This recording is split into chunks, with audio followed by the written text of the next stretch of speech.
Ladies and gentlemen, welcome to another special edition of the Grift Report. I'm joined with special guest Tommy Robinson. Tommy, what's up, man? I'm good, mate. Thanks for having me on. Absolutely, pleasure. Thank you for joining the platform today. We got a lot to get into. Now, I'm semi-familiar with your work. I mean, the most I know is that you're in the UK. People think you're a troublemaker, and you may or may not be a white nationalist. Can you clarify some of those things for me really fast? I'll clarify, bro. Okay. So I was born in 1982. When I was born in my hometown, there was one mosque. There's now 45. Yeah. With open border immigration, there's problems. White English are a minority in my town. Yeah. It's a majority Pakistani Muslim town. It's diverse. We've got sons. My mum was an immigrant. She was an Irish immigrant. My friends are St. Lucian, Italian, Bulgarian, Jamaican. Everyone gets on pretty well. Yeah. Everyone gets on pretty well. It does work. But there's always been one section of the community that do not assimilate or integrate at all. When I went to school, you had the Muslim playground and the non-Muslim playground. Not the white and black one, the Muslim and the non-Muslim. That's how it was from this big growing up, yeah? There was something very different, something hostile, more violence that I witnessed, yeah? And so then as I grew up, I saw lots of problems that come from this level of immigration. I started speaking about them in 2009, which was the final straw. I'd seen, my hometown was the birthplace of Al Mujahideen, who are now a prescribed terrorist organisation. Their head office was in Luton, my town, yeah? It was Luton, my town was named by the CIA as the epicenter for terrorist jihadist activity in Europe. So I grew up watching it, learning it. I knew the men that were joining these terrorist groups that were going to fight abroad in training camps. And in 2009, I formed an organisation called the English Defence League, which was I'd watched as none of these issues could be spoke about. People were attacked with, and people were scared to talk about them because they were deemed as racist. Yeah, you literally couldn't speak about these problems. In 2009, we decided enough was enough. We took to the streets. I formed a national organisation where we built chapters and divisions in pretty much every town and city, and certain crimes that had been going on. And that had been ignored, not just ignored, like when we get into this, you'll be shocked, yeah, when you're hearing it. There was the rape of a generation of our daughters. My cousin was a victim in Luton. When she was 14 years old, she was taken by Pakistani men, groups of them, drugged, abused and raped. When the family went to the police, they ignored it. They just said she was a drug addict. Now, when we formed in 2009, we started hitting the streets in our thousands. So when people say I'm a troublemaker, we tried everything else. No one wanted to listen to us. So in the end, we took it to the streets in our thousands. We had banners and placards that from the start read our daughters are not halal meat, protect our daughters. We used to go into cities. I used to give speeches talking about the rape of our daughters and the kidnapping of our daughters. And I was called a fearmonger. They said that we were making it up. And we continued to do this across the country. And in 2015, there was a government report where they actually in a city called Rotherham, they found that between 1997 and 2013, that there were 1,400 children have been raped by Pakistani Muslim gangs. And in the report, it found that the police knew, social services knew, everyone knew, but they were too scared to deal with it through the fear of being branded racist. So when people talk about political correctness and they want to know how powerful it is, that's how powerful it is. It will paralyze an entire police force. So when this sort of like everything we'd said, all of a sudden 2015, everyone's like, hold on, it's true. And so you can understand some of these. There's been 65 cities where these gangs have now been arrested and clamped down upon by the government. But what we've found out in every town and city, the police knew it was happening. They allowed it to happen. And the statistics, again, 5% of the UK is Muslim. 2.5% of the UK is male Muslim. 90% of the convictions for groups of men who rape young children, 90% are Muslim men. 30% of the men convicted are called Mohammed. The reason why I stress this to America, you've had open border immigration since Joe Biden, millions and millions and millions being brought in. When Americans talk about Mexican immigration, I think you've seen nothing yet. You have seen nothing. Wait until Pakistani, Afghan, Iraq, Syria. Your borders are now open to people with alien ideologies who will not integrate or assimilate. Yeah, I go. 99% of Afghanis want Sharia law. 89% of Iraqis want Sharia law. Once these people come across the border, they're not changing their opinions or views. So I've spoke about these issues. I've made it very clear. I haven't been against immigration. Yeah, because most of the people I love are immigrants. I've met some of the best people I've met growing up in Luton are Muslim. Yeah, some of the people I love are Muslim. That does not change the problems that come from Islamic supremacist ideology. Yeah, what's taught in Islam is problematic for the UK, for the West, for freedom, for all of the things we hold dear. And I think we're seeing that now with Hamas. But that's who I am. I set up a national organisation.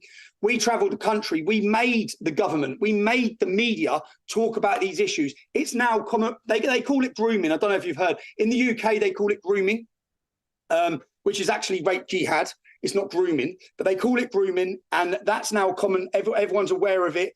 I've spent my years since 2015 doing journalism. I make documentaries, exposés. I've exposed the BBC. I've done a 5-part series called The Rape of Britain, where we go after these gangs, the Muslim gangs. We go after them. We look at the reasons they're doing it. We investigate why they're doing it, why they're so massively... Like, you're not even allowed to ask these questions. Why are 90% of the convictions Muslim men? Why? Why aren't Sikhs doing it? Why aren't Hindus doing it? Why is it Muslim men? So I ask the questions that they don't want to ask. I talk about issues that people don't want to talk about. That's why I'm called a troublemaker. When they say white nationalist, I love my country.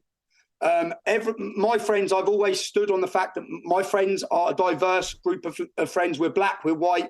So I've always stood against the racism. I've stood against certain ideologies and certain groups. I'm known as a race traitor on one side. Yeah, I'm known as a Zionist on another. and then the media want to call me a Nazi or a racist. It's insane. I get every accusation going, but that's basically who I am. That's the work I've done. The reason I say it's important to America, you need to brace yourself for what's coming, because, yeah. Okay, there's a lot to unpack right there. So on one side, you're known as a race traitor, and the other side, you're known as a Zionist. That I don't know how those two go together. I want to tackle that in a moment. I want to talk about this Muslim thing, though. Yep. So you said, obviously, huge growth, 1 mosque to 45, I believe you said. And the problem, obviously, is sexual assault and rape. Why do you think they over-index? Is it because of Islam, or is it the type of people that they're importing into the country? So I looked at this, and I go through what the men say in the court cases. For example, in Bristol, one of the men who was prosecuted said it was his Islamic duty to do this. Yeah. So when you look at the Quran and you understand Muhammad took non-Muslim women as sexual slaves. There's 4 verses in the Quran that say outside of your 4 wives, you can take whatever your right arm possesses. You are blameless. Yeah, it's the reason Boko Haram kidnapped all the girls in Nigeria.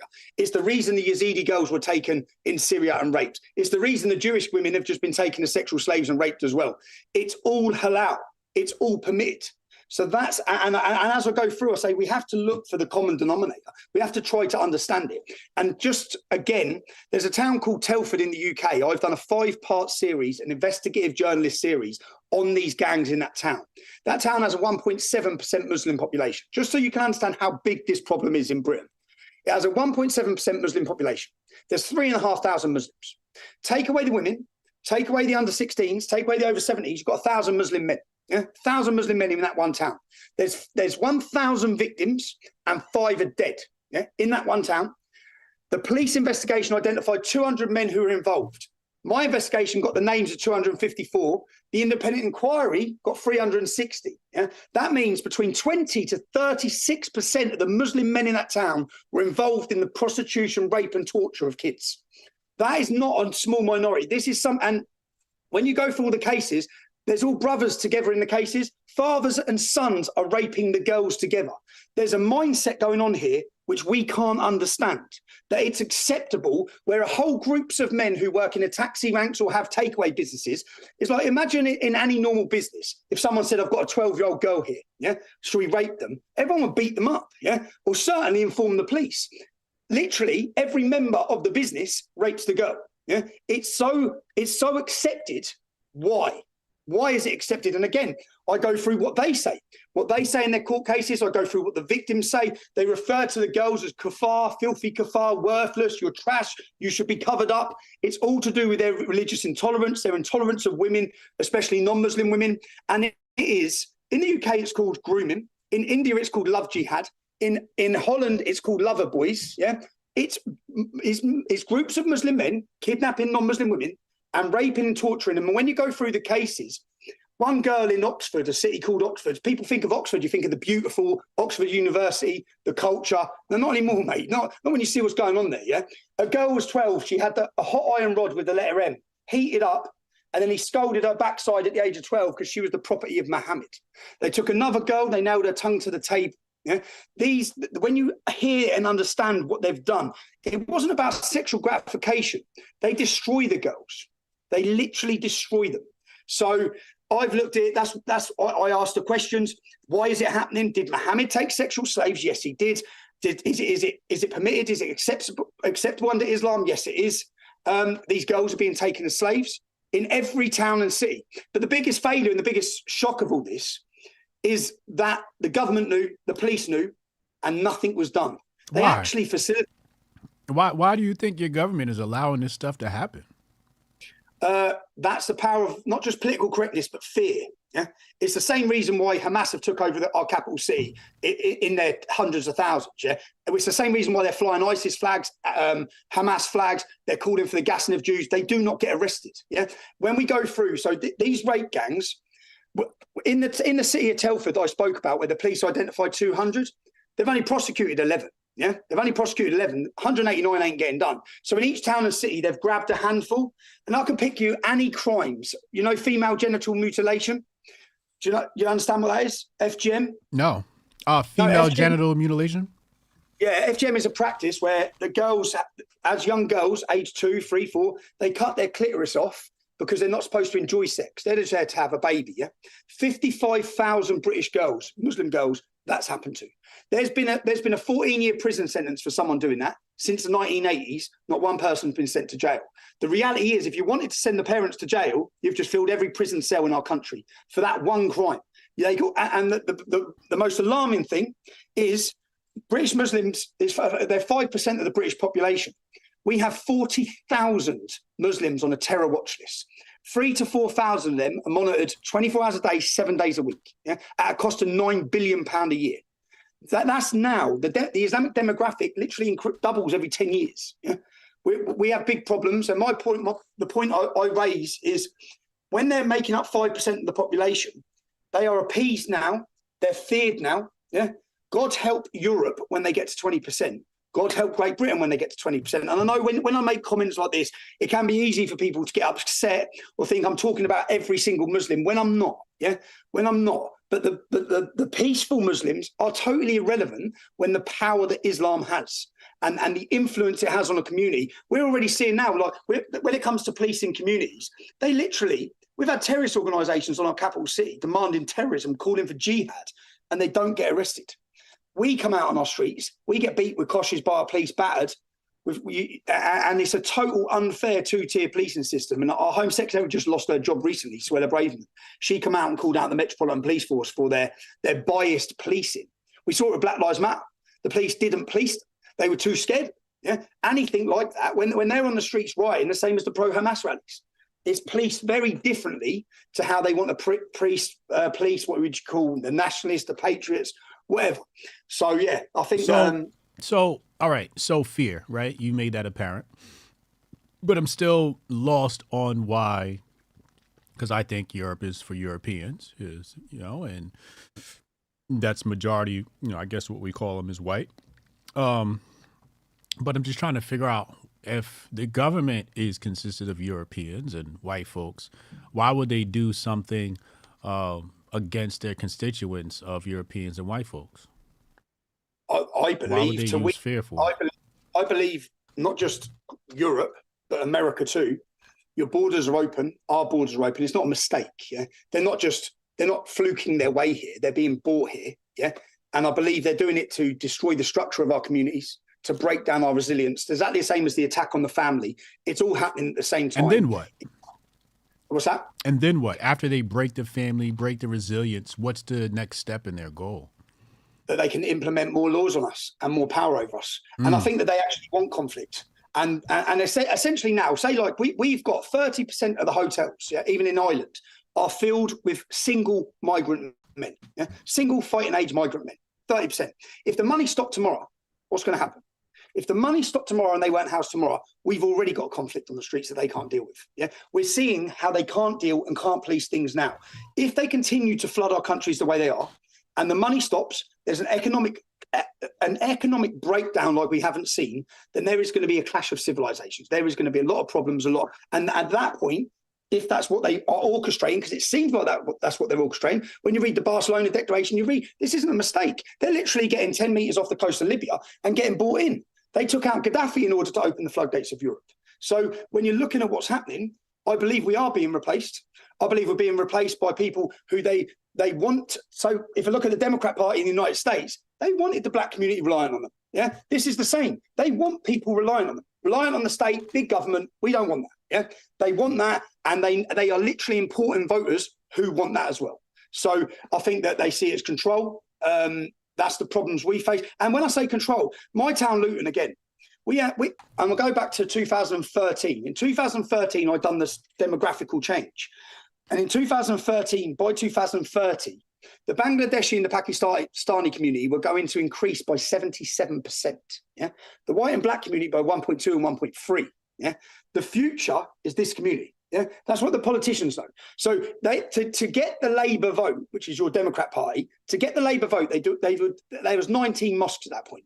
They used to do a deal with the leader of the Council of Mosques. They don't care about us because they get 40,000 votes like that from there. Yeah, and they organise themselves in a military fashion, the Islamic community, with the way they vote, the infiltration of the system, and what comes first. That's the problem. It's like what comes first to different communities, but what comes first to a Muslim, a true Muslim, is Islam comes first, Islam comes second, Islam comes third. Not the rule of law, not democracy, not free speech. Islam, Islam, Islam, which actually goes against all three of those things. So I believe when you look at what's happening, it cannot be a mistake. As if we can't close our borders, yeah, as if our governments can't, if they wanted to, but they continue to flood it with labour, with migrants, who many of them are not going to benefit our society, which is the purpose of immigration. Not just not going to benefit it, but there isn't going to be integration or assimilation. It's not going to work. You're mixing oil and water. So this sounds like the great replacement theory, where I guess the people of a nation are replaced by a foreign entity. What happens to the people that get replaced? Are they displaced? Are they erased? What happens to those people? Well, I think when I looked at London's figures the other day, London's figures went from 87% white to now 37% white in 50 years. Yeah. So these conspiracy theories, they don't look like conspiracy theories. Not when you look at my town. Yeah. So I've seen it. And then what happens is the English are moving out. The cities now are Islamic controlled, and whoever controls the streets controls the town. Yeah. The Pakistanis and the Islamic community are more hostile than us. They're more aggressive than us. They're all into the drugs. They're into the heroin. They're controlling the streets.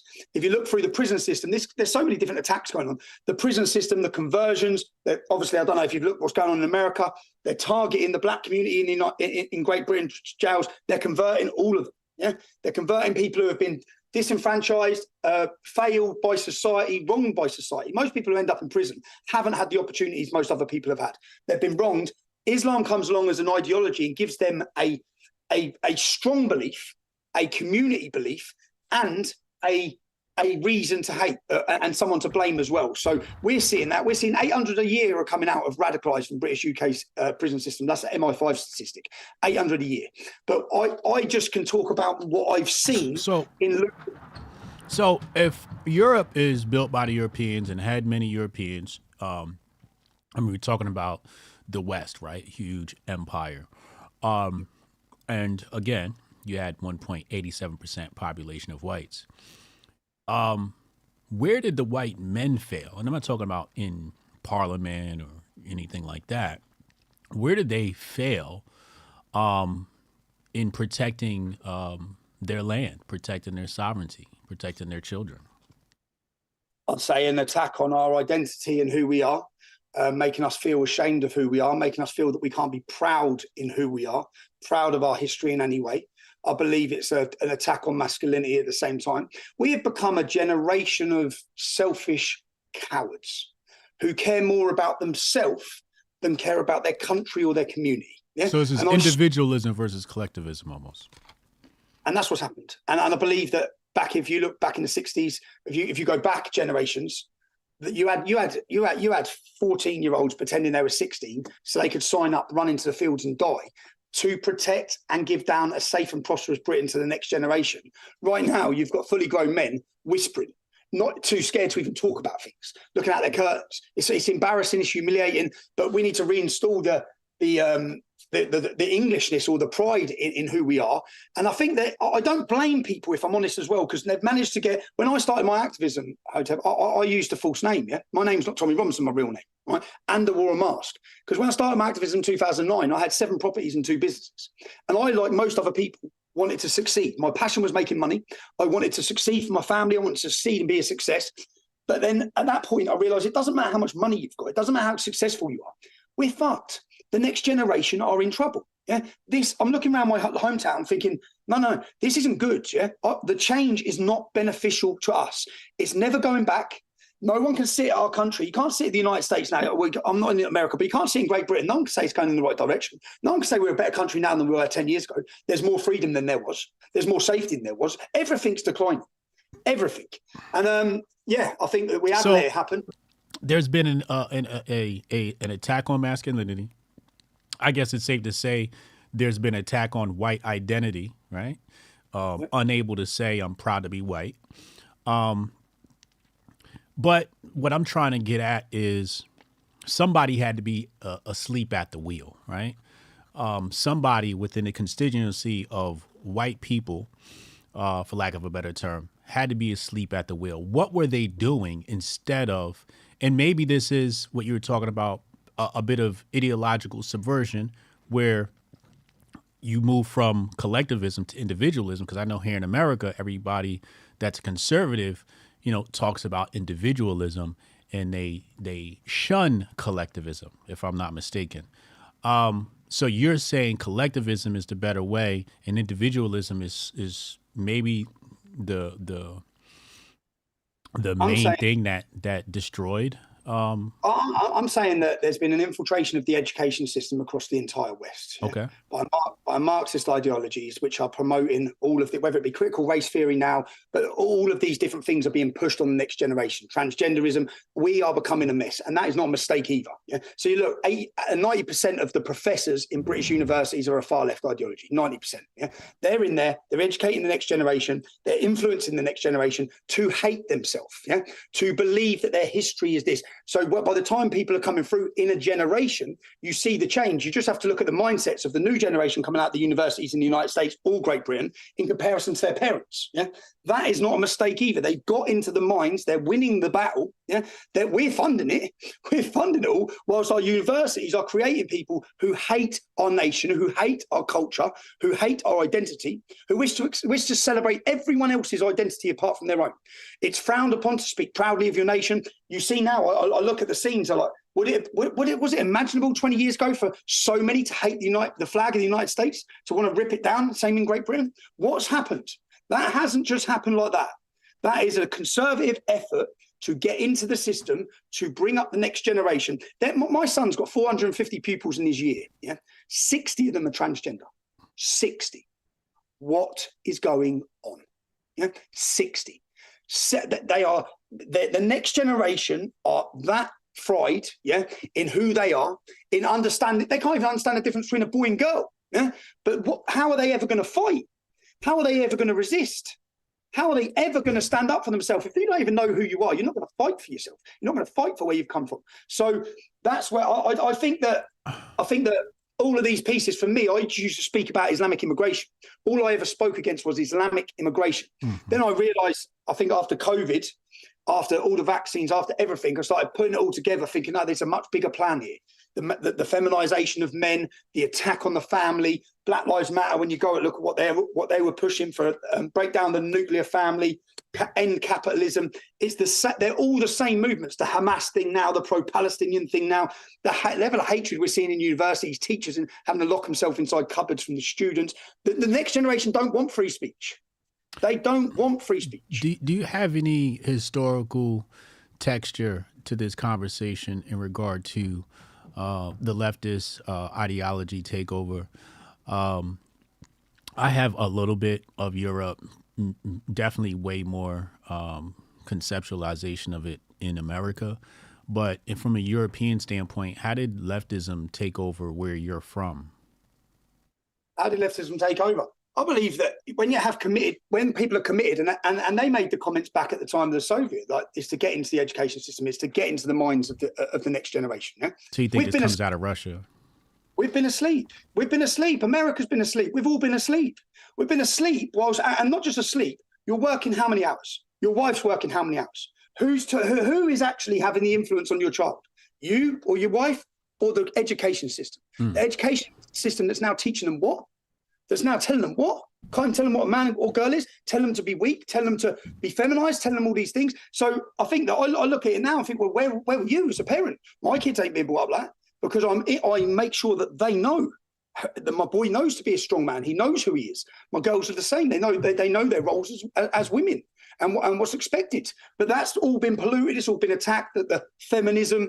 I think that we've been asleep. I think the whole entire West has been asleep. The West has been asleep, and you have to understand that these people are committed in the ideology. They want to break the system, defund the police. Of course, you want to defund the police. You want chaos. You want to get rid of the police. You want to attack everything. And I look around and I see now that when I started in 2009, the English Defence League, we tried to go into Europe. And to be honest, when I started talking about these problems, no one wanted to listen. They did not want to listen. And I think the reason for that being is, say we're right. Yeah? Say we're right. This is where the nation's heading. What are you going to do about it? You've actually now got to man up. You've got to do something. And most people don't want to, because they're happy in their little bubble, living their little life. I looked at most of my mates very differently when I started the English Defence League. I started the English Defence League, and most lads, when we were holding our rallies, now they didn't want to come. And he's like, mate, I'm all right, man. I've got my job. And they have everyone too scared because of cancellation, because of censorship. Everyone's too scared to open their mouth because they will lose their job. There are government-funded NGOs, especially in Great Britain. I've done an amazing expose documentary on a group they're a George Soros-funded group, but they're called Hope Not Hate. They are part of the deep state in Great Britain. That their job is to come in, is to end free speech. So anyone who speaks out, they find out where you work, your HR department, they contact them. They have full teams, yeah? They contact them, he said this. And I've done a documentary exposing them, but they also fill the void. You've got them in the United States, the Media Matters. You've got these different organisations that they fill the gap where the media aren't allowed to pay people to give stories in the UK. So these NGO groups come in, they pay I got covert recordings. They spent £20,000 for one girl. And then they get the girl, say they got my old employees. They then sit them on TV and they pay them to say things, yeah? So the BBC don't get their hands dirty because they're not paying any money. But they act as the agent that brings them in. Then the media pump the lies around the world. The attacks, whether it be on Andrew Tate, Hope Not Hate were involved in what went on with Andrew Tate. Making up sexual allegations. I've had every attack. I've done a documentary called Panorama. Yeah, Panorama are the BBC's flagship investigative program. They are the best there is in the BBC. Yeah, the best reputation. I found out they're doing a hit piece on me called Tommy Takedown. That was their working title. I sent a girl undercover into their program to meet their top dude, his name was John Sweeney. I got them on camera telling people what to say in covert recordings. I got them making innocent conversations into sexual allegations. The head of the program starts laughing, yeah, on covert recording, saying we're making this into a sexual thing against Tommy Robinson. Their goal was to make me into a Harvey Weinstein figure with a massive mainstream documentary piece called Panorama. The reason they wanted to do that was because in 2017, I was arrested outside a court case in London where I went to report, and I was talking about these rape gangs.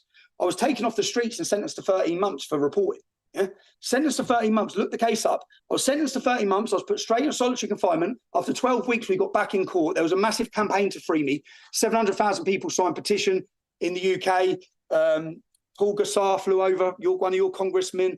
Geert Wilders, who's just been elected as Prime Minister of Holland, flew into Britain. There was mass rallies. Raheem Kassan organised them. There was massive rallies demanding my release. They were scared by the influence I then had. They were working on a piece to take me down. Now, when I got all the covert recordings proving, you know, like when people say, oh, CNN, they're fake news, BBC's fake news. I had it, every bit of it in evidence, yeah? I went and met a top journalist who used to work for the Times newspaper called Stephen Bird. I went and met him and said, here's what I've got, yeah, in recordings. He looked at it, he said, do you understand how big this is? This is like panorama. They're banged to rights. I said, I know how big it is, yeah? He went to see his editor, come back, we're not allowed to run it. I said, what do you mean you're not allowed to run it? We're not allowed to run it. I produced that documentary that had 2 million views in 48 hours. Yeah, 2 million views in 48 hours. I was then, not one single British journalist reported that the head of Panorama lost his job, but he went on gardening leave. Yeah. So if you want to know if your media is controlled, not one single British journalist reported on the biggest expose there's ever been against the BBC. Covert recordings of them creating news, faking news, manipulating news, saying they can cut and edit things together. They were caught bang to rights. And not one, and it didn't go, the hit piece they were doing on me never materialised, didn't come out. My documentary come out, within 48 hours of that documentary coming out, I was deplatformed off YouTube, off Facebook, and I received a letter from my government's Attorney General re-prosecuting me for something from a year before, and they sent me back to jail. So I talk about these, the attack on freedom of speech, but it's the attack on the narrative. If you go against the narrative, they're coming for you. I'm going into off on all different angles, yeah? So that was Panorama. I now face 2 years in prison right now. I'm waiting for a 2-year prison sentence for a film. A film. I made a film called Silence, which proved the corruption of the judiciary with covert recordings. It proved large sums of money with covert recordings were being paid to make sure they controlled the stories in the media, and they were paying people not to tell the truth. I got it all on a film. I got an injunction from a High Court judge called Justice Nicklin that said if any of these recordings are ever released, you will receive 2 years in jail. That film was leaked 7 months ago in the United States. I left the country. I returned to the country last month.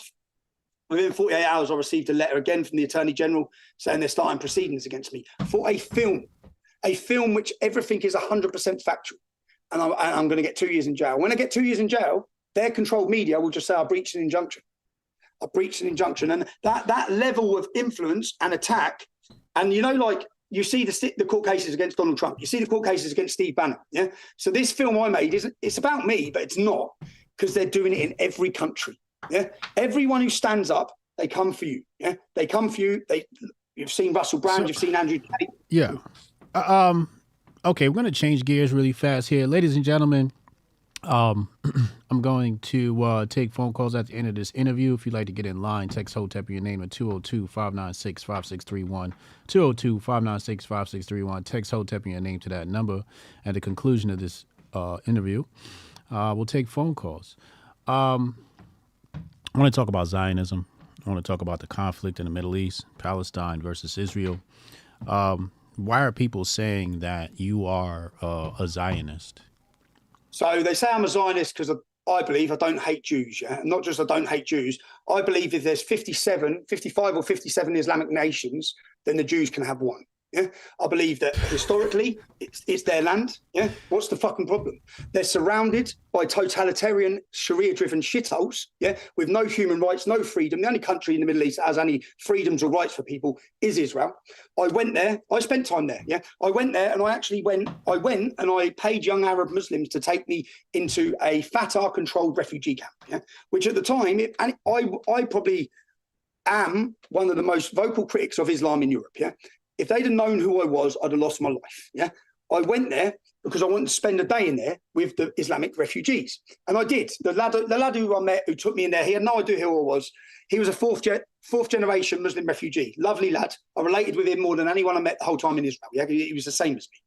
I spent time with him, and as I'm walking around, he's showing me on all the sides of the houses are the people who, like, they're martyrs. Yeah, they call them freedom fighters, terrorists. Yeah. It's like this woman, she blew up a bus, this person done this, they're all martyrs on the sides of the houses. I said, okay.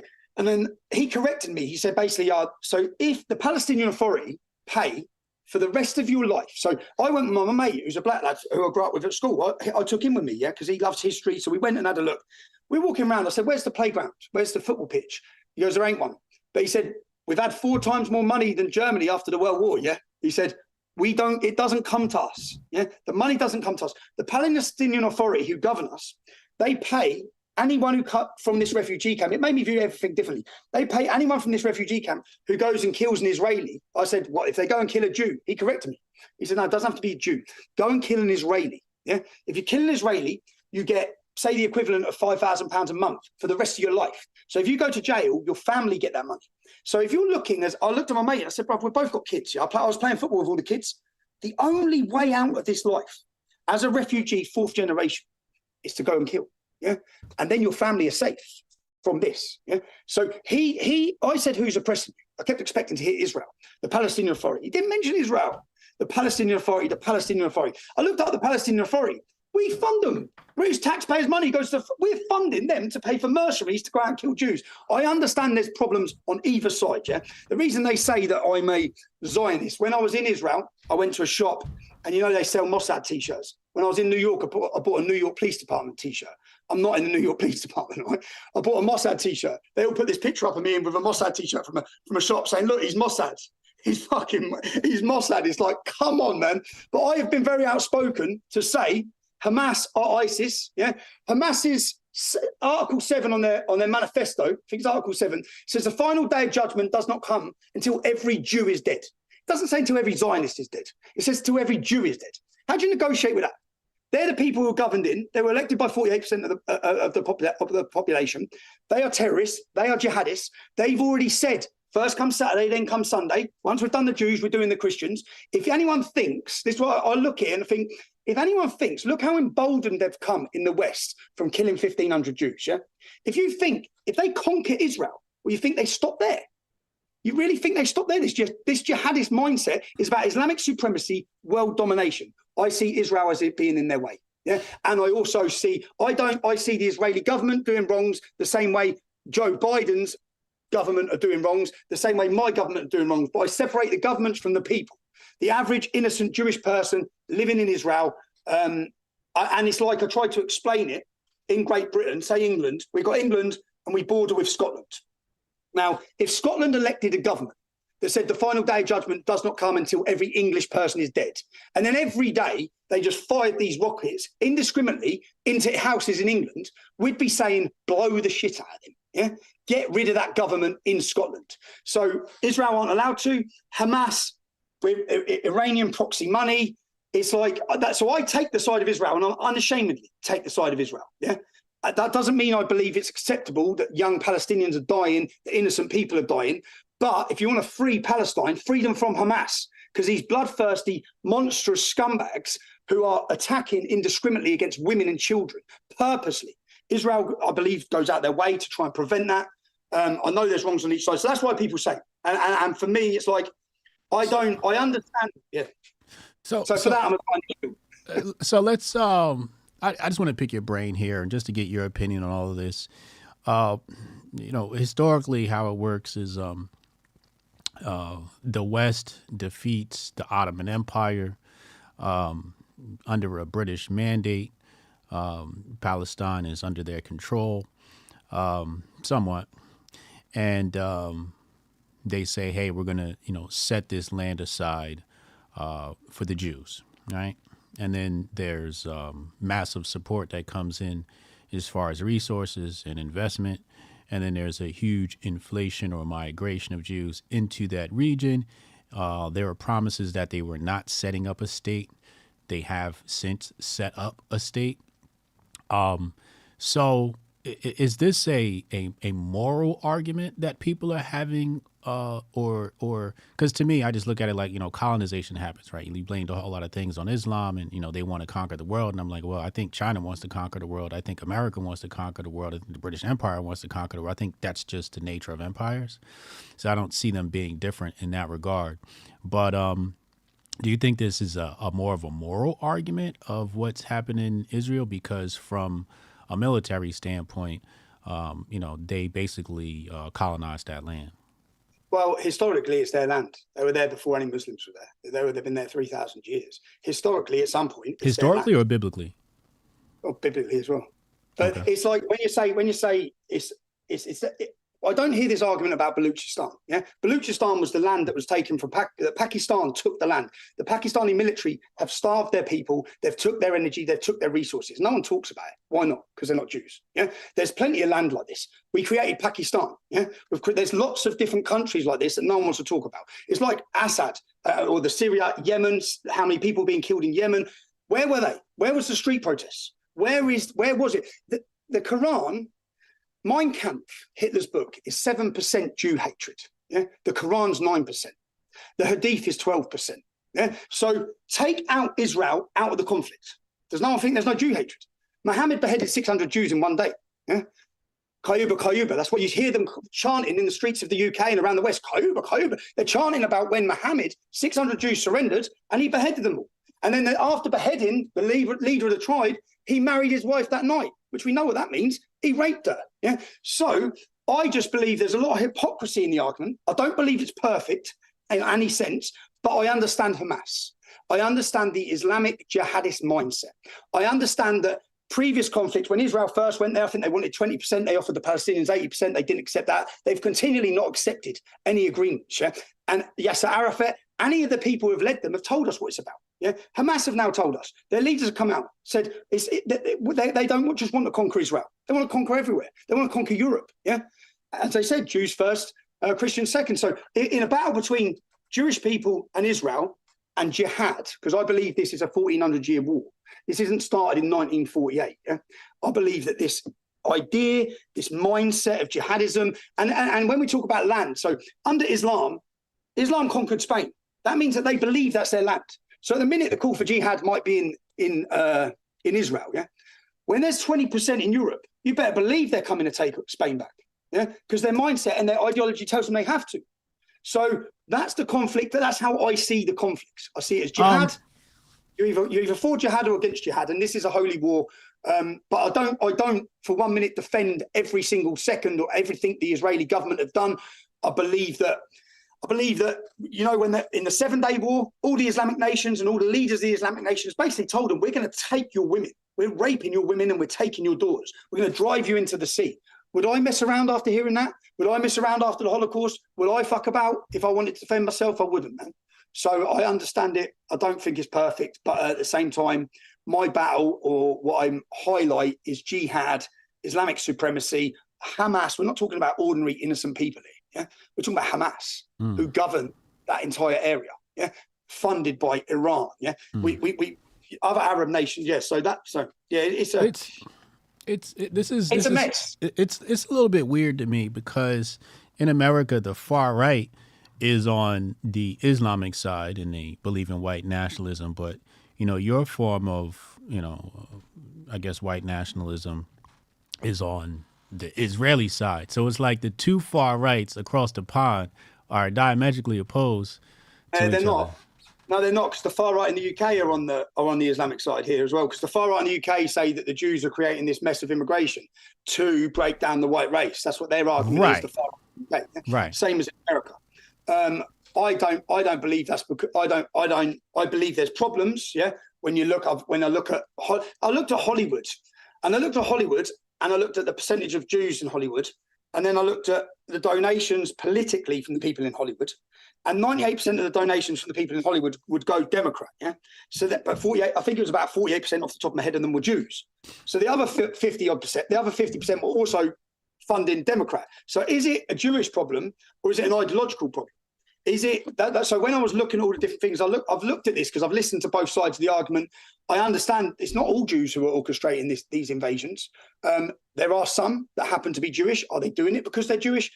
Does that represent every Jew? Does that mean that all the Jews want that? I don't believe it does. And I know I have some great friends and activists at the same time. And I also, I think what you'll see is the people who are called far right. So Geert Wilders is called far right. Geert Wilders just won the election. Yeah, he's now the Prime Minister of Holland. He won 37 seats. He has gone. Vlaams Belang are predicted to win the Belgium elections next. Both of them are pro-Israel. Yeah, they're called far right. They're both pro-Israel. When I first started my activism in 2009, Geert Wilders was under 5 different fatwas. Yeah, he had to be killed by Saudi, Pakistan, all these mullahs, Iran. They all called for his death over a film he made. And I watched and learned a lot from him and listened to him saying, like, if Israel falls, the West falls. Yeah, if Israel, and I learned and listened to a lot, and then I think now, look what just happened. Yeah, do you think if there was a jihad now and all the Islamic nations wiped out and took over Jerusalem and took over Israel, you don't think it's coming here? That's why I look at. Have you not seen the streets of our capital cities? Have you not seen the terrorist groups now calling for jihad in every town and city? Do you not see that how emboldened they are by the attack on Israel? So that's how I view things. So you believe that, right? That if Israel falls, America falls. Those two are I believe that Europe is next. I think that if all those Islamic countries wipe out Israel, then Europe's next. And I believe they're already in every major town and city in Europe. We've seen that by the demonstrations. I think it's woke a lot of people up. They're also in every town and city in America now. Your boards have been open for 4 million. How many terrorists across? How many pro-Hamas? How many people are around? This is an Iranian proxy army on our streets. Yeah, and I think that I think that it's already here in mass numbers. The terrorism rates across Christmas, just little things like this. You go to a Christmas market now in London. You have armed police with machine guns. You have we call them diversity barriers. You have huge blockades fortified around the whole Christmas market. Yeah, what, 5% Muslim? That's what it's like when it's 5% Muslim. You go to Hungary, Budapest, or Poland. I'm going to do this at Christmas and put together a video and show everyone. Yeah, it's still beautiful. It's still calm. There's still no violence. Yeah, there's still no terrorism. Right? What do we want? Do we want to succumb every freedom? Do we want to give away every freedom? I look at my kids and think, no, I want you to enjoy freedom. I want you to enjoy Christmas. I want you to enjoy everything I've enjoyed. When it gets to 20%, will there even be Christmas markets? They're cancelling Jewish festivals now in the UK. They're cancelling Jewish festivals now. So the more Islam, the less freedom. That's where we're going, right? People can either sit down and when people talk about, because I hear a lot, the argument from the far right who hate me is that all immigrants are a problem. The black community are not increasing at any exponential rate. Yeah, the blacks who have come to the UK were Christian. They integrated, they assimilated. You will not see a group of black lads without white lads in the middle of them. You won't see a group of white lads without black lads in the middle of them. I challenge every journalist who ever comes to my hometown, go and find a group of Muslims with one non-Muslim. You won't. Not one. You won't find them unless they're selling drugs. You will not find it. So we either want totally segregated Islamic ghettos, yeah, that are going to grow and grow and grow, or we try and deal with it whilst we still can. And we'll get to a number where we can't. And the policing is so weak, it's so cowardly, it's so pathetic. And I think that a lot of people have been woken up by the sheer numbers and the level of venom and hate on the streets. And when people are confusing themselves saying, well, why is this? If you had a political organisation, again, if you had a political organisation that's set up tomorrow and 10% of their manifesto was Jew hatred, would it be allowed to continue? No. Would it? No. So why is Islam? Why is this book that has this hatred, has 100 verses calling for the murder of non-Muslims? Yeah, the way 70% of the Quran talks about us as non-Muslims and how we should be treated. But why is this book not even allowed to be criticised? It's pushed and it's pumped. And it's like, that's what, again, I'll quote Gert Wilders. Gert Wilders said, well, Hitler's book's banned. Why is the Quran not bad? Yeah, the level of hatred, the level of violence, the level of intolerance. I think many Muslims are naive to it. Many Muslims don't understand it or follow it. Many Muslims treat it like a buffet. They take the bits they like, which if that helps them in their life, great. But you can't ignore the sheer hatred and the violence, the cause for violence, when it has such an influence. Just look around, look to Afghanistan, look to Iraq, look to Pakistan, look at the views, look at Pew Research and understand how they think about freedom of speech, how they think about women, how they think about homosexuals. And that all will change the culture of a nation. It's changed my town. It's totally changed my town. My town's not an English town anymore, and it never will be again. I want to come back to the Israel-Palestine conflict. I see many people on the timeline claim that Gaza is an open-air prison. Do you agree with that statement, or do you disagree? I've looked at many videos of Gaza. That doesn't seem like an open-air prison before this. Yeah, before this. If it is an open-air prison, they're being held captive by Hamas. What do you do as Israel? So a lot of when they say they seize more land, like the Golan Heights, yeah, because they had to have a strategic safety point because you kept attacking them. Yeah, it's like the saying: if Hamas put down their weapons tomorrow, there'll be peace. If Israel puts down their weapons tomorrow, they'll be gone. They'll be gone. Yeah. So, some people would argue that you know, the Golan Heights is about the seizure of oil and oil resources. And I see them saying this about Gaza now. I see that. I see these arguments. I believe when I look, I understand when we invaded Iraq and Afghanistan, unlawful, illegal, should be brought to justice. Our government leaders should be.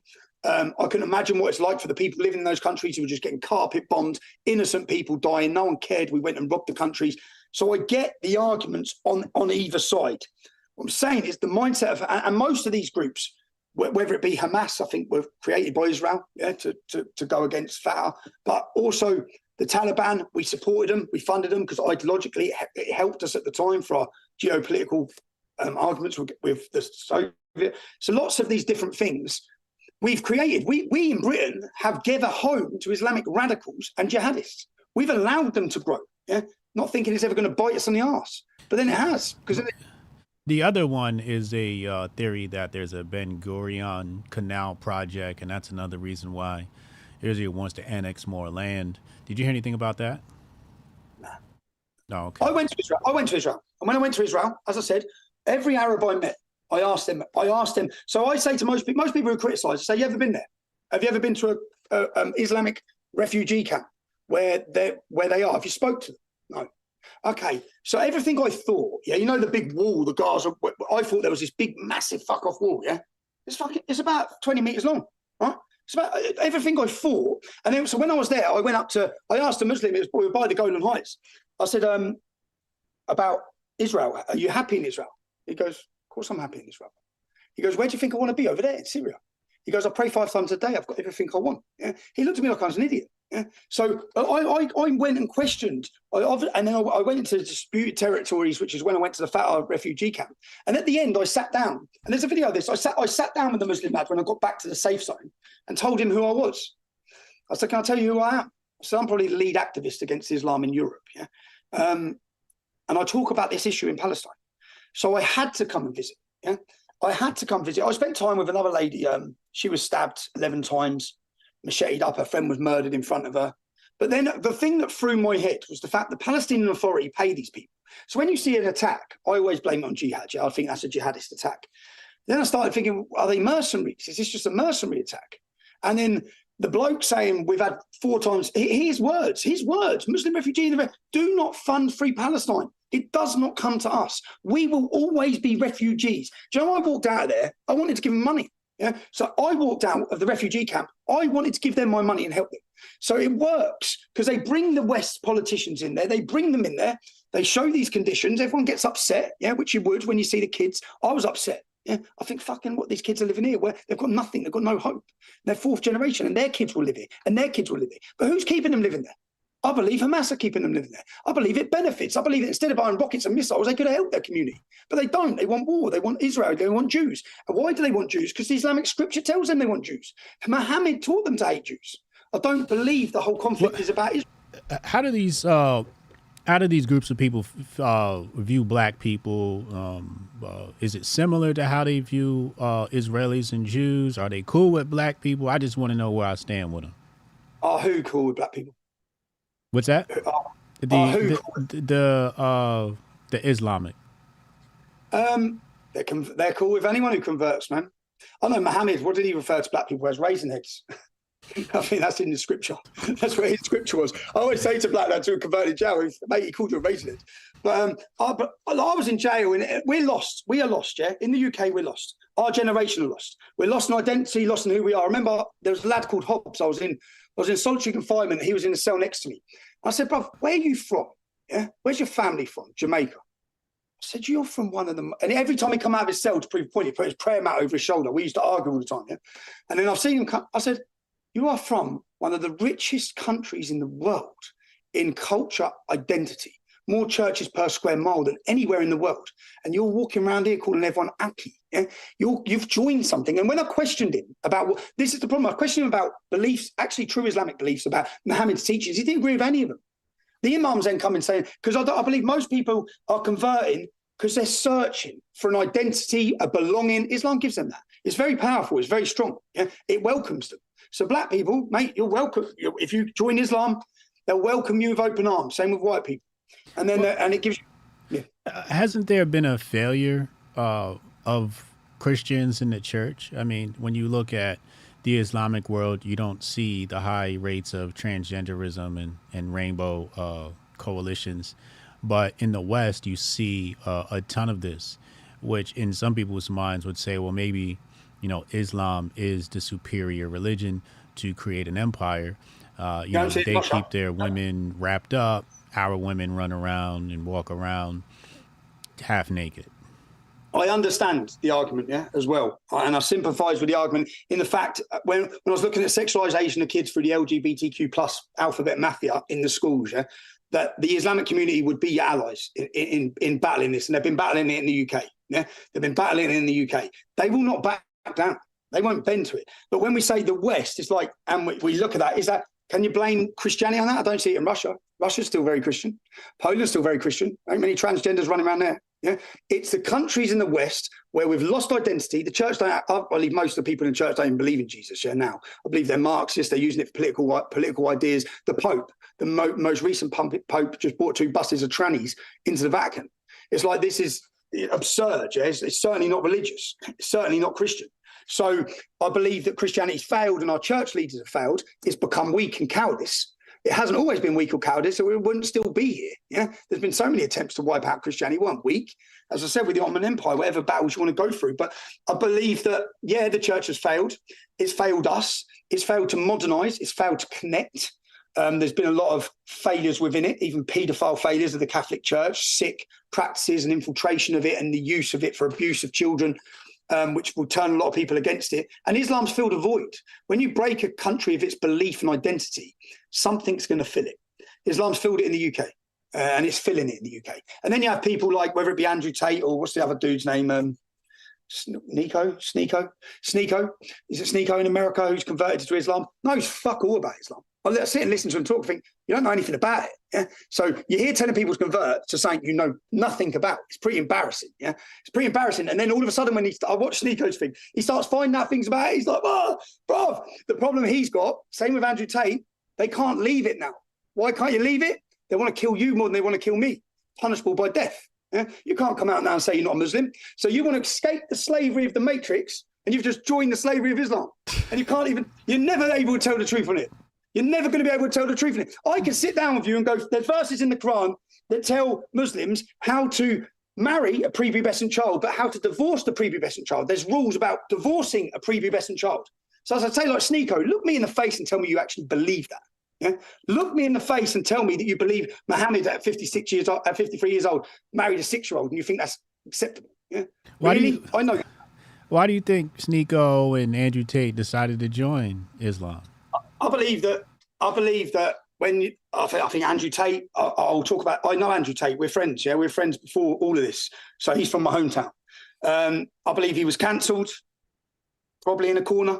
Yeah, when he was cancelled, Islam gives you a very strong base, who will fight and defend for you. Yeah, it's like when they got charged, there was imams and high influential people from Saudi Arabia, Dubai, all speaking up for them. No Christians be speaking up for them, like, yeah. It gives them a support base. I think that from when Sneeko done, they started taking them on like a touring guide to help convert. And I believe if you look at Islam in Qatar, if you look at Qatar's money they've put into France to control the Islamic community of France. They control entire swathes of France. Qatar do. Yeah, they fund the way they used to do it is through madrasas, mosques, Islamic schools. My hometown, Luton, has a centre called Discover Islam. It's a shop in the town centre, whose job it is to convert everyone to Islam. They're funded by Qatari money, Saudi money, Iranian money. All the money's coming in. And that's how they used to convert for their Islamic supremacist ideas, yeah? Then now it's influencers, yeah? Now it's not about getting out on the street and having a dawah stall and converting people as they walk past. Now it's about getting them on here. Yeah? The amount of TikTokers, I go through, search through the TikTokers, all these influential TikTokers now do. I saw some girl the other day, yeah? She's like, oh, since the Hamas conflict, some black girl in America. She's a big TikToker. I picked up the Quran, yeah? I started reading the beautiful Quran, yeah? I think, oh, fuck, how much have you been paid for that? How much have you been paid for that? So I think now that's what we're seeing is financial influence, which they've spent billions every year, billions and billions and billions to spread Islam through Europe, to fund mosques, 10 million on this mosque, 5 million on that mosque. What would it cost to pay Sneeko? What would it cost to influence people like this? Yeah, nothing in comparison. to sell their souls. So, So you mentioned that they have a base, right? that's strong base. If what's the alternative base? If it's not Islam, what base do people, whether they're American, white, whatever? Actually, Tate messaged me saying Yaks, because my nickname's Yaks growing up. He goes, bruv, do you want your son to come home a Muslim or do you want him to come home a tranny? When did he text you that? He texted me that when he converted. When he converted? When he converted, I was like, what's going on, man? And he texted me that. I said, I don't want him to come home either, bro. I want him to come home a strong young Englishman who's confident. Yeah. And my son changed his physique in such a way from listening to Andrew Tate's beneficial messages of being a man, being a strong man. Yeah. My son aspired to Andrew Tate, looked up to him. But then I feel that when people are telling people to convert to an ideology that is problematic for the West, it's problematic for freedom, it's problematic for women, I believe that there has to be a level of that has to be criticised at least. So what's the alternative though? If you can't go to Islam, who do you go to? Well, not the Christian Church in the UK. Okay. So I know the argument you're putting is what I've said this. What is the West? What's the West currently now? What, rainbow flags? Yeah, I was going to go to Russia, and I was going to do a documentary on Russia, on Donbass, on the Ukraine conflict, on how it started, on the Russians that were set fire alive, on telling on the lies that we're being pumped in the West, and then compare. We're supposed to hate Russia as people. Yeah, they're encouraging anti-Russian discrimination in our country, celebrating it like you can just hate the Russians. Yeah, that's what's being encouraged. A level of racism against them that's being influenced by politicians and our media. Yeah, what does Russia have? Strong families, strong identity, strong church. They ban transgenderism. Yeah, they ban the pollution. All these things against kids. What are we? So the argument is, if that's Russia, what are we? What are we now? We're confused, lost, no identity, rainbow flags, transgenderism. So I get the argument. We in the West are an embarrassment now. So there is nothing to turn to then. There is something to turn to your own identity of who you are. Like, I know who I am. But that would be individualism, right? And not collectivism, which is what we need, right? There's no group to join. There's no group to join now. Not now, not in the UK. We had the English Defence League, which the English Defence League was a street protest movement where everyone knew who they were. What happened to what happened to the EDL? I left it. I ended it in 2015. Wow. I ended it at that time because I took on the streets. We went into Islamic areas, really, yeah, in our thousands, and I felt that we'd pushed it as far as we could push it at that time. I felt we were lucky that no one had been killed. There's 6 Muslims got caught with guns, bombs, and IDs on the way to kill us. Yeah, They got 30 years. At a demonstration, they were going to blow up our demonstration. If that would have happened, we could have seen sectarian conflict already on the streets of the UK, I believe. Yeah, and I think that we wanted to raise awareness of issues. We'd brought a lot of them to the forefront. I then felt at that time, this was before social media exploded. The way to talk to people was getting 2, 3, 4, 5, 10,000 people on the street and giving your speeches to them. Then it became this. So then in 2015, I went into journalism. And I thought, I want people to see what I see. I want them to understand what I understand. If I go into a town, I just need to I don't need to bring 5,000 people in that town. I just need to make a video of that town. I need to go and interview someone in that town. I need to understand what racism's happening in that town, the rapes that are happening. So then I threw myself, and it was so much easier because when I led the English Defence League, I'd get criticised for the behaviour of certain members of the English Defence League. We were a nationalist organisation who flew the flag of our country, which attracted the brave, the courageous, and at times the stupid. Yeah? So it was very difficult to lead that. And I felt that a lot of my time was spent trying to stop the divisions within the own movement. So I wanted to concentrate on myself as such and on my skills as a journalist and concentrate on that, which is what I then done. So and I've done some personal consolidation. That makes sense. Yeah, I done it after 22 weeks in solitary confinement. So I sat in solitary confinement thinking, what am I doing? Where am I going? Where does this go? I had a lot of time to think. I also felt that we'd pushed it. We'd pushed the street level. I sort of changed my mind now at the minute, thinking that we need a street presence again. We wanted to. So I went to my journalism, and then I've got censored from everywhere, deleted from everywhere, deplatformed from everywhere. Attacks on me. If you go on Facebook now and write Tommy Robinson, you'll get a delete, you'll get a strike. You're not even allowed to say my name. He said, what? If you go on Facebook, if you go on Facebook and put a picture of me up or write my name, they'll delete it and you'll get a strike and a warning. Yeah? So I'm on the level. When I looked at one of their top people in Facebook is getting interviewed on Danish TV, and he says, "Oh yeah, Tommy Robinson's on the same level," and he named some Serbian bloke. So I thought, who's that? So I looked up who the bloke was. He killed 5,000 people in one day. I'm like, hold on, how am I on the level of this dude? I've never been convicted or tried of anything. I speak openly and honestly about what I believe, and factually. I base it on facts to do with scripture, to do with history, and you're not even allowed to mention my name. But I think that with me, if there was one person in the UK that can galvanise people on the streets, it's probably seen as me, yeah? And that terrifies them. If someone wanted to rally people on the streets, which they don't want, then it would be me, which is why I think I faced huge attack, imprisonment. I've been in 10 different prisons for my activism, my work, censored at every level. I'm grateful for Elon Musk giving me back my platform. Jonas asked, thank you for the super chat, Jonah. He says, did he blame the House of Orange, as I do? Does he blame the House of Orange? Yeah. I think he's talking about some historical context in regard to William of Orange, et cetera, et cetera. Okay. Cassius Cam says, I'll say it 1,000 times, prioritizing the collective makes weak individuals. Prioritizing the individual makes a strong collective. Yeah, but when people think of it, I just see my friends, yeah, who just think of themselves now. I had this with my ex-wife, yeah. I've got 3 beautiful children. And when all this was going on, I've had threats to kill me, threats to kill my whole family, yeah. Planned attacks at the houses, all sorts of things. And when she's talking about, I said, do you not see that this is far bigger than our 3 children? For me, this is far bigger. Yeah. If we do not stop the decline we're heading towards, if we don't awaken the public to the danger that we're in with open border immigration and the level of it that's coming in and the ideas that are being propagated and pushed, if we don't change that, what do you think it looks like for our kids anyway, or with their kids? And I think deeply about it. So I think that if we just think of ourselves, if I thought of myself, I moved out of Luton. I had 7 properties. I had 2 businesses. I was sound. I can move to a nice village. I don't care what's happening in Luton now. That's how everyone is. I don't care what's happening in Luton now. At some point, you're going to have to care about your country. You're going to have commitment for your country. You're going to have to. I sort of said this when someone hurts or someone gets affected, we feel it. I feel it in my country. If a bomb's gone off in Manchester and it's attacked our country's people, I feel that. Yeah?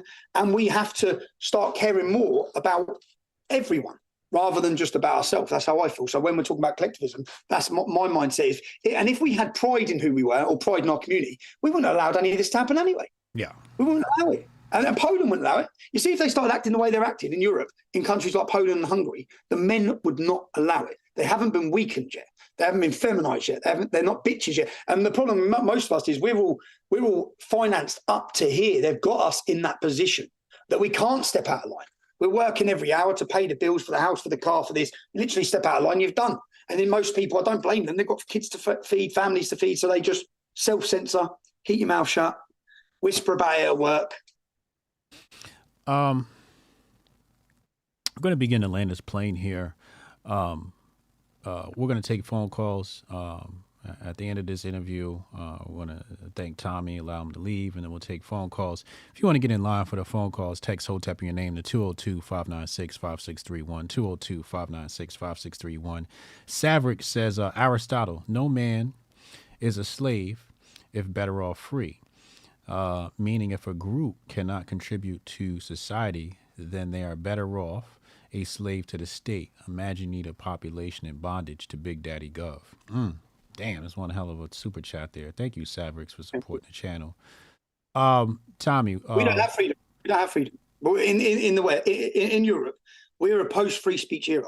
Don't kid yourself. Yeah. That's why the Constitution. And do you have free speech in America? Is it really free speech if your government are working with big tech to censor certain people and politicians to control the narrative in the media? Do you have it? I know you've got your Constitution. I wish we had a Constitution. As I said, I wouldn't be facing 2 years in prison if I had a Constitution. Yeah, for a film. But we live in a post-free speech era where you only the country I thought I lived in when I started my activism, I realised was a very different country. Jesus Christ, there is no free speech, and there is not even no free speech. There's no shame. They do, and it's not just about talking about open border immigration. It's like when I got censored, a lot of people celebrated it in the UK because I speak uncomfortable conversations that challenge people's minds and think, Jesus Christ, they don't want to hear it. Most people don't want to hear it. I think now they're more susceptible to hear it than ever before. Mm-hmm. But people were right with me being censored because I'm from a poor background. I'm a working class lad. I've got a history, so people don't mind me being censored. Then they started censoring doctors, nurses. Mm-hmm. They started censoring everyone. Yeah? And then you start realizing, shit, so a lot of people are like, hold on a minute. So you might find yourself on the right side of free speech now, but the goals continually shift. Yeah, transgenderism. You were allowed to talk about that 20 years ago. Now you'd be beaten down by the trans lobby. Yeah, so it's continually shifting. What's next? Minor attracted people, sex pedophiles. They continually moving. They're continually shifting. We don't have freedom of speech, man. So we talk about freedom. We ain't got it. We ain't got it. We ain't got democracy. What are we gonna do? What are we gonna do about this problem? What's some advice you would give people, in your country, in America or abroad? What advice would you say? What are we supposed to do? I've asked that loads of times myself, man. I've asked myself it. I believe that if everyone was awake to the danger we have with the Islamization of Europe and what that looks like in the future, if everyone was aware of it, we'd have a revolution tomorrow. So, but they're not. Yeah? So what can I do? I can make them aware. I can use my time. I can have conversations. I can challenge ideas. That's how I see my role. That's what I saw my role as now, is to try and awaken people, to try and make them think, to try and enlighten them. What else can we do? Again, Andrew Tate, since listening to Andrew Tate, I think that I've done a lot of activism since 2009.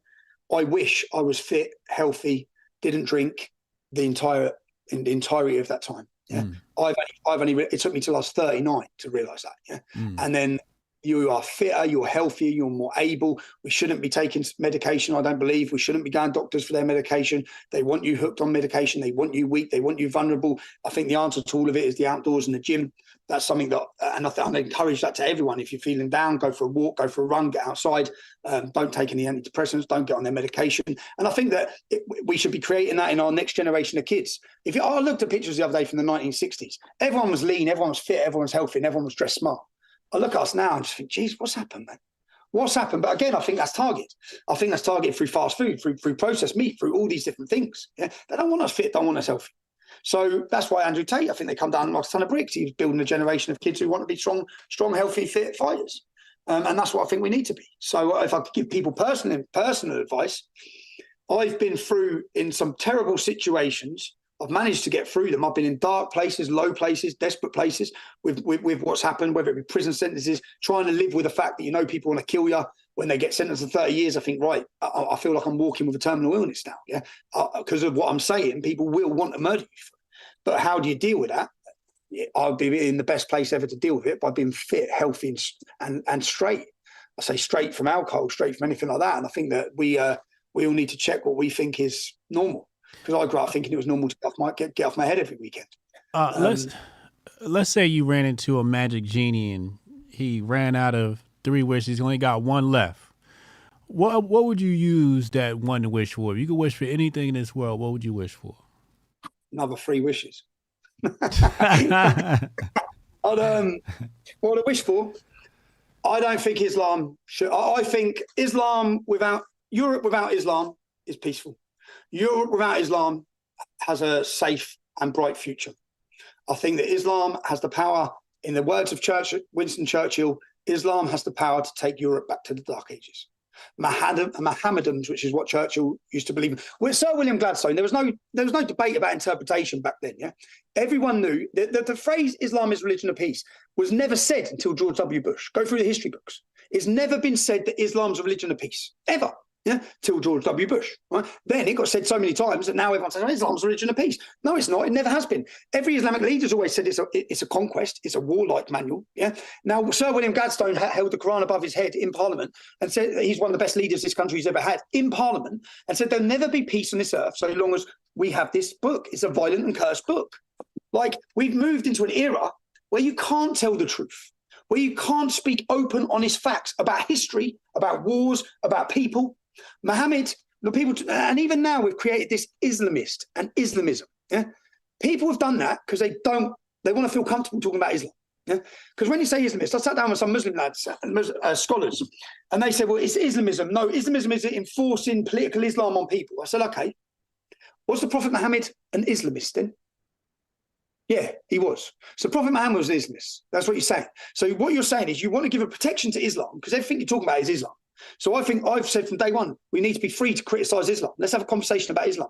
You're not even really allowed to have that. We have Islamophobia, bigot, hatred, racist, hate speech laws that they're bringing in across Europe to control what you're saying. But what we've seen over the last 3, 4, 5 weeks with the pro-Hamas demonstrations is that these hate speech laws aren't for everyone.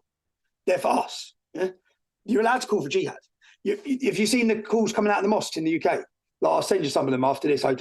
There are calls coming out of the mosque calling for the murder of Jews, calling for the destruction of Israel, calling for jihad, literally saying that we need jihad. Now's the time for jihad in the mosques. Yeah, yet you'll nick someone for saying something about someone being gay. You'll kick their door off and arrest them. Yeah, the laws are there for us. The laws are there to silence criticism of certain things, and they're not there for certain communities that they're fearful of, and they're constantly fearful of. And they're constantly fearful of the reaction. How do you want to be remembered? You're not going to be here forever. Someday you're going to transition into the next realm. You're no longer going to be on this earth. How do you want people to remember Tommy Robinson? How would you want them to, if you could just say the words that they would repeat, what would those words be? That he told the truth no matter what. They didn't change and didn't back down from it. I always say, what was I saying? Death, prison, or glory, we shall not submit. That was during the English Defence League. We were a bit more militant in the English Defence League times, but it was, it's that we won't submit. I won't submit. I'll never submit. Yeah. And I'll never stop telling the truth. And this is the truth. And the reason why I do that and trying to have this, like, as I said, I've got 3 children. I've been taken away from them plenty of times. I'm going to be taken away from them again now. But trying to explain to them that if this doesn't stop, if your borders aren't closed in the United States, you see that your beautiful country that set an example to the world, it's not going to be beautiful anymore. Yeah, you're going to have destruction, chaos, and division, and that ain't going to leave, and it ain't going to change. It's going to get worse, especially if you have the influence of Iranian money, Qatari money, Saudi money, and then they influence a community and they want to change that community. Yeah, and then it's powerful. Okay, the mosque ain't just a pray in; it's a command and control center. Yeah, and it controls the entire community. And your politicians, what you won't understand is just how much they'll pander and bend for them. Yeah, because they only care about being kept in power. The Islamic demographic, I think, it used to be 5.6. I think it's 3.7 children now. We have 1.3. Yeah, it's unsustainable. Okay, but we're paying for that. Like my local imam's got 14 kids and 3 wives. Yeah, we pay for all 3 of those houses. We tax. There's lots we could be doing to address this, yeah? But we're not. There's lots of things we could be doing to encourage marriage, encourage birth rate for our own community, for our own people, which we don't. Hungary do. And he's called every name under the sun by all the Western leaders. So I think I just want people to remember, I'll say myself, is that told the truth no matter what, no matter how uncomfortable. And that doesn't mean I'm perfect because I make lots of mistakes at the same time. I'm just a human being, but my heart's in the right place, and I love my country, I love my children, and I want it to be protected. I do not want Islamic nation. I do not want Islamic influence in my country. Great talk, man. Tommy Robinson, thank you for coming to the channel, man, and gracing us. And I grift. You said what? And I grift. These are my books. It's Christmas in 3-4 weeks, yeah? Anyway, what books you got? This is my life story, my autobiography. I bought it out in 2015. Okay. This is the story of growing up in Luton, away from the headlines. It gives you the idea of why I am, who I am, what I saw growing up. So that's my life story. Then I bought this one out last year. It went to number 3 on Amazon, but then they deleted it. So you can buy Hitler's book on Amazon in 20 languages. You cannot buy my book. Yeah, the level of this, and it's called Silenced. Ironically, yeah, it's called Silenced.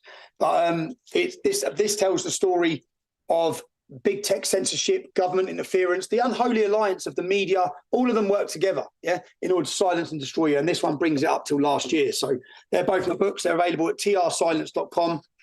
That's my grift. People call me a grifter, so yeah, I'll grift. I don't care. Right? Got to pay the bills, don't I? we might have to get Tommy nominated on Grifties. Go to grifties.com. Nominate Tommy Robinson for the Grifties, man. Hey, Tommy, thank you, man. I'm gonna take phone calls after you get out of here. Just go ahead, hit the leave button. I'll take over the show from here. Thank you, bro. See you later, man. All right, later. Cheers, bro. Bye-bye. Wow. Let's go to the phone lines. 202-596-5631. 202-596-5631. I'll be right back after this short, brief commercial break.